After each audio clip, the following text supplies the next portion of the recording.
ভাৰতীয় জনতা পাৰ্টিৰ অসম ৰাজ্যিক সভাপতি ৰঞ্জিত দাস ডাঙৰীয়া, আমাৰ মাজত উপস্থিত অসম গণ পৰিষদ দলৰ সন্মানীয় সভাপতি অতুল বৰা ডাঙৰীয়া, সংসদ সদস্যসকল, সন্মানীয় মন্ত্ৰী আৰু বিধায়ক বন্ধুসকল, ৰাজেন গোহাঁই ডাঙৰীয়াকে আদি কৰি মঞ্চত সমবেত জ্যেষ্ঠ কাৰ্যকৰ্তাসকল, আই মাতৃসকল, সুধীবৃন্দ আৰু যুৱক যুৱতী বন্ধু বান্ধৱীসকল, এই গণসভাই আকৌ এবাৰ প্ৰমাণ কৰিলে যে বিজেপিক কোনেও শেষ কৰিব নোৱাৰে। আজিৰ এই মঞ্চৰ পৰাই মই সম্পূৰ্ণ বিশ্বাসেৰে সৈতে ক'ব খোজো যে যিসকলে বিজেপি ধ্বংস হোৱাৰ সপোন দেখিছে, আপোনালোকে শুনি লওক, 2021 চনত বিজেপিয়ে 100টা চিট দখল কৰি আকৌ এবাৰ অসমত চৰকাৰ গঠন কৰিব। শ্ৰদ্ধাৰ ৰাইজ, গণতান্ত্ৰিক আন্দোলনক আমি বিশ্বাস কৰোঁ। সদৌ অসম ছাত্ৰ সন্থাই নাগৰিকত্ব আইনৰ বিৰোধিতা কৰিছে, তেওঁলোকে আন্দোলন কৰিছে, সুপ্ৰিম কোৰ্টত গোচৰ দিছে, আমি ন্যায়পালিকাক সন্মানিক আন্দোলন কৰিছে, তেওঁলোকক আমি জাগিৰোডৰ মঞ্চৰ পৰাই ধন্যবাদ আৰু কৃতজ্ঞতা জনাইছো যে আপোনালোকে হিংসাত হাত দিয়া নাই। প্ৰধানমন্ত্ৰী মোদী ডাঙৰীয়াইও কৈছে যে উত্তৰ পূৰ্বৰ ৰাইজে শান্তিপূৰ্ণ আন্দোলন কৰে, শান্তিপূৰ্ণ সংস্কৃতি আৰু বাৰেৰহণীয়া সংস্কৃতিৰে অসমে সদায় শান্তি আৰু সম্প্ৰীতি অটুট ৰাখি আহিছে। এতিয়া প্ৰশ্ন হ'ল, যেতিয়া ছাত্ৰ সন্থাই গণতান্ত্ৰিক আন্দোলন কৰি আছিলে আৰু অসমৰ ৰাইজেও শান্তিক বিচাৰিছিল, সেই মুহূৰ্তত গুৱাহাটীৰ শংকৰদেৱ কলাক্ষেত্ৰ ভাঙিবলৈ যোৱা সেইসকল ব্যক্তি কোন আছিল, তাৰ পৰিচয় আজি অসমৰ ৰাইজক লাগে। মোৰ মনত দুখ লাগে যে আজি অসমৰ কোনো এজন কলা কুশলী শিল্পীয়ে শংকৰদেৱ কলাক্ষেত্ৰত গৈ শংকৰদেৱ কলাক্ষেত্ৰৰ ওপৰত থিয় হৈ প্ৰশ্ন কৰা নাই যে অসমৰ বাপতি সাহোন সেই শৰাইৰ ওপৰত অত্যাচাৰ কৰা সেই ব্যক্তিসকল কোন আছিল উলিয়াই দিব লাগে বুলি। কিন্তু অসমৰ আন্দোলন কৰা মানুহে দেউতাক মাকক লৈ গালি কোনেও পৰা নাই। কিন্তু আজি আন্দোলনৰ নামত লৈ কাৰোবাৰ ব্যক্তিক সমালোচনা কৰিবলৈ গৈ তেওঁলোকৰ মৃত দেউতাক মাককো আলোচনালৈ নমাই অনা সেইসকলক আমি অসমীয়া বুলি ক'ব পাৰো নেকি? আপোনালোকে নিজে মই বিনম্ৰতাৰে মই প্ৰশ্ন কৰিব খোজো, 1985 চনত অসম চুক্তি স্বাক্ষৰিত হৈছিল। 85 চনৰ চুক্তিত লিখা আছিলে যে 71 চনৰ পিছত অসমত যিসকল বিদেশী নাগৰিক সোমাব তেওঁলোকক বহিষ্কাৰ কৰা হ'ব। ৰাজীৱ গান্ধী ডাঙৰীয়া আৰু প্ৰফুল্ল কুমাৰ মহন্ত এই দুইজন ব্যক্তিয়ে লগ লাগি প্ৰথমতে নাগৰিকত্ব বিলৰ সংশোধনী আনিলে। কি সংশোধনী আনিলে জানেনে ৰাইজ? এই যে গুপ্ত হত্যা কৰা প্ৰফুল্ল মহন্ত আৰু ৰাজীৱ গান্ধী ডাঙৰীয়াই 87 চনত সংশোধনী আনিলে যে বাংলাদেশৰ পৰা যিমান বিদেশী আহিব তেওঁলোকৰ ল'ৰা কোনেও প্ৰতিবাদ নকৰিলে। লাখ লাখ বিদেশী ল'ৰা ছোৱালী 87 চনত ভাৰতীয় বুলি স্বীকৃতি পালে। তেতিয়া যদি কোনোবাই ইংৰাজী পঢ়িব লাগিছিল নাজানিছিল মই নাজানো, তেতিয়া যদি কোনোবাই লোকসভাৰ কথা নাজানিছিল মই নাজানো, কিন্তু অসমত কোনেও প্ৰতিবাদ নকৰিলে। 92 চনত নৰসিমা ৰাওৱে আৰু এটা সংশোধনী আনিলে যে ঠিক আছে, দুজন দেউতাক মাক নহলেও হ'ব, দেউতাকজনো যদি বিদেশী হয় ল'ৰা ছোৱালী ভাৰতীয় বুলি গণ্য কৰা হ'ব। প্ৰতিবাদ নহল, কতো প্ৰতিবাদ নহল।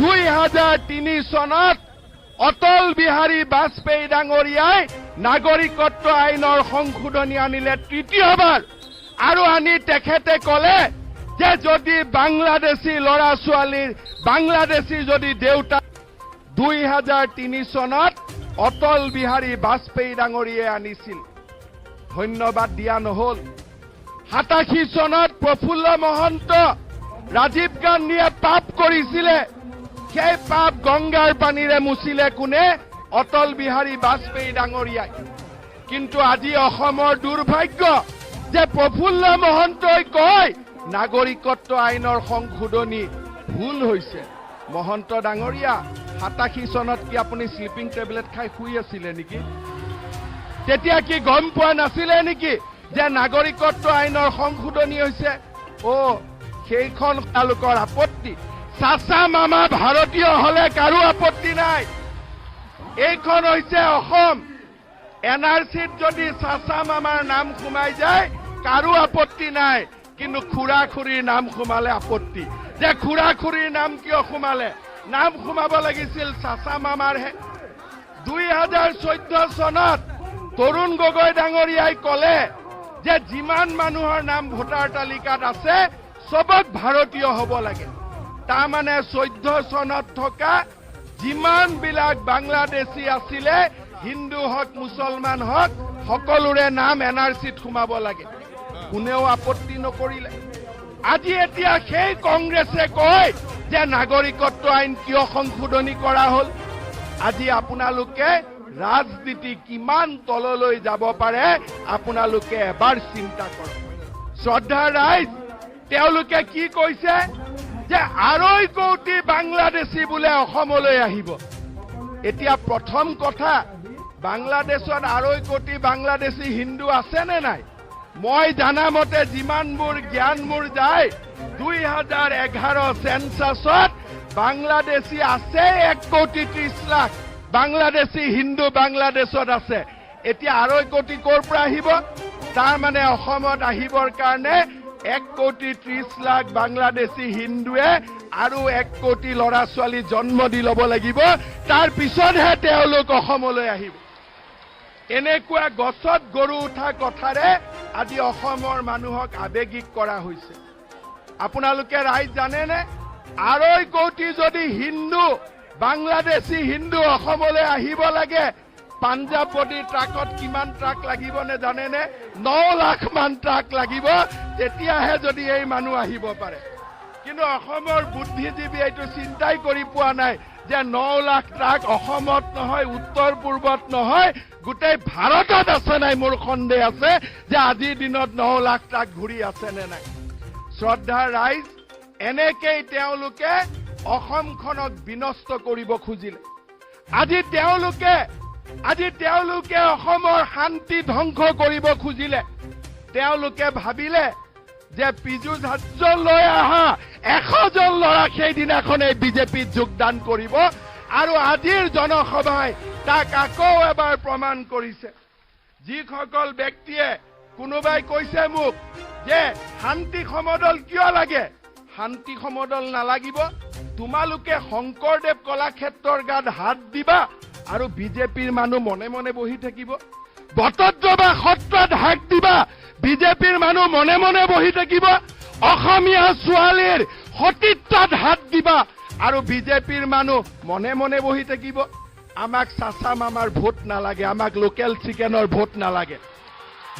আমাক চাচা মামাৰ ভোট নালাগে লোকেল মুৰ্গী খোৱাৰ আমাৰ ইচ্ছাও নাই আমাক লোকেল মুৰ্গীও নালাগে আমাক মাত্ৰ লাগে অসমৰ মাটিত আমি জাতীয়তাবাদ আৰু ৰাষ্ট্ৰীয়বাদেৰে সৈতে অসমখনক ভাৰতৰ 5খন সৰ্বশ্ৰেষ্ঠ ৰাজ্যৰ ভিতৰত আমি এজন কৰিব লাগে শ্ৰদ্ধা ৰাইজ আমি কষ্ট কটোৱালি শিকাইছিলো যে বিনামূলীয়া পাঠ্যপুথি দিছো আপোনালোকে কলেজত পঢ়ক দেউতা মাৰ সপোনবিলাক ডাঙৰ কৰক কোনোবা ডাক্তৰ হওক কোনোবা ইঞ্জিনিয়াৰ হওক দেউতা মাৰ চকুৰ পৰা চকুলো মুছক দেউতা মাই কলেজত পঢ়াব দিছে আমি বিনামূলীয়া এডমিশন কৰি দিছো মাকে ৰাতিপুৱা ভাত খাই ল'ৰাটোক কলেজলৈ পঠাই যে মোৰ ল'ৰা ডাক্তৰ হ'ব ইঞ্জিনিয়াৰ হ'ব আৰু আমাৰ অসমৰ বুদ্ধিজীৱী হীৰেণ গোহাঁই অজিত ভুৱাই গৈ কলেজত শিকায়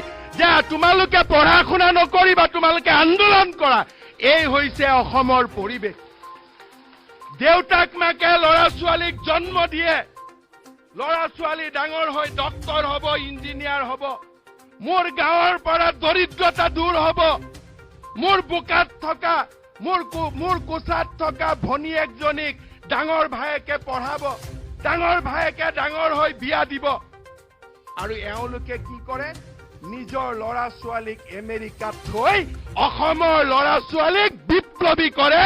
এয়া হৈছে তেওঁলোকৰ ৰাজনীতি। মই আজিৰ এই মঞ্চৰ পৰাই আহ্বান জনাম হীৰেণ গোহাঁই ডাঙৰীয়াক, সাৱধান হীৰেণ গোহাঁই ডাঙৰীয়া, আমাৰ ল'ৰা ছোৱালীক বেয়া নকৰিব। আমাৰ ল'ৰা ছোৱালীয়ে পঢ়িব লাগিব। আমাৰ ল'ৰা ছোৱালীক আমি বিনামূলীয়া এডমিশ্যন দিছো। আমাৰ ল'ৰা ছোৱালীক আমি কিতাপ কিনি দিছো। কলেজত স্কুলত যাবৰ কাৰণে চাইকেল দিছো, যাতে ল'ৰা ছোৱালীয়ে দেউতাক মাকৰ সপোনবোৰ বাস্তৱত ৰূপায়িত কৰিব পাৰে। যদি আপুনি বিচাৰে কেৱল বিৰুদ্ধে অসমত আন্দোলন হ'ব লাগে, তেতিয়াহ'লে আমেৰিকাত বহি থকা আপোনাৰ ছোৱালী দুজনীক লৈ আহক। আপোনালোক আগত থাকক, আমি আপোনালোকৰ পিছত থাকিম। মইতো পৃথিৱীত এনেকুৱা বুদ্ধিজীৱী শুনিছিলো। ধেমালিতে মানুহে কয় বুদ্ধিজীৱী মানে বুদ্ধি কৰি জীয়াই থাকে। মই এইটো ধেমালি বুলি ভাবিছিলো, কিন্তু নিজৰ ল'ৰা ছোৱালীক আমেৰিকাত থৈ কটন কলেজৰ ল'ৰা ছোৱালীক আন্দোলন কৰিব শিকোৱা সঁচায়ে বুদ্ধি ব্যক্তি আমাক শিকায়। শ্ৰদ্ধাৰ ৰাইজ, আমি অসমীয়া। অসমৰ মাটিত আমি জন্মগ্ৰহণ কৰিছো। অসমৰ কাৰণে ভাল আৰু বেয়া কি আমি বুজি পাওঁ। আজি নগাঁৱৰ ৰূপহী আৰু ঢিঙত যেতিয়া কোনোবাই যাব, তেতিয়া অসমীয়া মানুহে কিয় দিনে ৰাতিয়ে কান্দি আছে তাক উপলব্ধি কৰিব পাৰিব। যেতিয়া লাহৰী ঘাটলৈ যাব, মইৰাবাৰীলৈ যাব, অসমীয়া মানুহে কিয় কান্দি আছে তেওঁলোকে উপলব্ধি কৰিব পাৰিব। অসমৰ মানুহে যেতিয়া ধুবুৰী, গোৱালপাৰা, বৰপেটাত যাব, সেইদিনাখন চকুৰ পানী ওলাব যে অসমৰ মানুহে আজি কি দুখ আৰু কষ্টত আজি জীৱন নিৰ্বাহ কৰি আছে। মই উজনিৰ ৰাইজলৈ ইয়াৰ পৰাই নমস্কাৰ জনাইছো, আন্দোলনকাৰীসকললৈ ইয়াৰ পৰাই নমস্কাৰ জনাইছো। কিন্তু ৰাইজ, আপোনালোকে কেতিয়াবা সময় পালে ধুবুৰীত আহিব, কেতিয়াবা সময় পালে গোৱালপাৰাত আহিব, কেতিয়াবা সময় পালে মইৰাবাৰী, ঢিং, লাহৰীঘাট, যমুনামুখত আহিব। আৰু আপোনালোকে বুজি পাব যে আপোনালোকৰ লগৰ অসমীয়াই আজি হিন্দুৰ কাৰণে কামাক কান্দি থকা নাই। চাচা মামাসকলে আমাৰ মন্দিৰ ধ্বংস কৰিছে, ল'ৰা ছোৱালীৰ সতীত্ব ধ্বংস কৰিছে, আমাৰ মন্দিৰ সত্ৰ এফালৰ পৰা ধ্বংস কৰি গৈছে। তাৰ জীৱন্ত চিত্ৰ আপোনালোকে ইয়াত দেখা পাব। আপোনালোকে ইয়াত দেখা পাব। অসমৰ মানুহৰ আজি বেদনা ক'ত? অসমৰ খনকো ধৰি ৰাখিব পৰা নাই। সিফালে আন্দোলন চলি আছিলে আৰু ইয়াতে বাতৰি কাকতত বাতৰি ওলাইছিলে যে বটদ্ৰৱা থানত আকৌ মাটি দখল কৰাৰ ষড়যন্ত্ৰ চলিছে। এয়া হৈছে অসম। অসমত অসমীয়াৰ হাতত, মধ্য অসমত আজি আমাৰ হাতত কি আছে?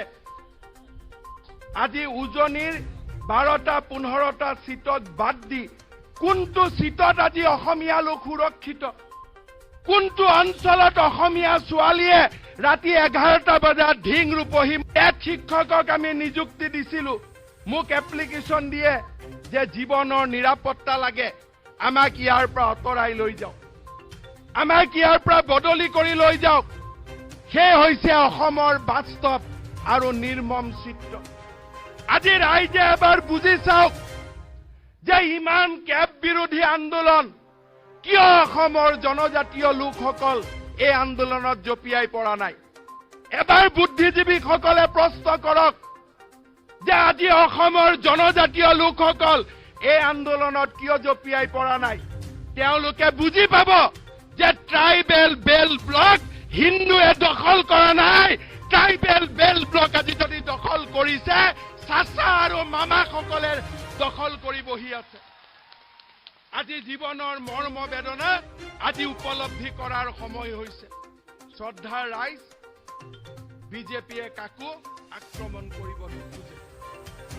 বিজেপি এটাই বিচাৰে মোৰ অসমখনত এনেকুৱা পৰিৱেশ হওক গধূলি যাতে মই নামঘৰত যাব পাৰো মন্দিৰত যাতে যাব পাৰো মোৰ ভণ্টিজনীয়ে যাতে স্কুলত যাব পাৰে কলেজত যাব পাৰে মোৰ মাটিৰ অধিকাৰ যাতে অক্ষুণ্ণ থাকে মোৰ সত্ৰখনত যাতে কোনেও হাত নিদিয়ে বাকিটো একো আপত্তি নাই স্কলাৰশ্বিপো তোমালোকে বেছি পোৱা প্ৰধানমন্ত্ৰীৰ আৱাস যোজনাও তোমালোকে বেছি পোৱা চৰকাৰী চাকৰিও তোমালোকে বেছি পোৱা আমি কতোৱে হিংসা কৰা নাই কিন্তু ইমানটো নকৰিবা যে আহি শংকৰদেৱ কলাক্ষেত্ৰৰ শৰাইখনতো হাত দিবা আমাৰ হৃদয়ত যদি তোমালোকে বুকুত যদি গুৰিয়াব খোজা তেতিয়াহ'লে তাৰ উত্তৰ আমি কেতিয়াবা নহয় কেতিয়াবা আমি দিবই লাগিব সহ্যৰো এটা সীমা থাকে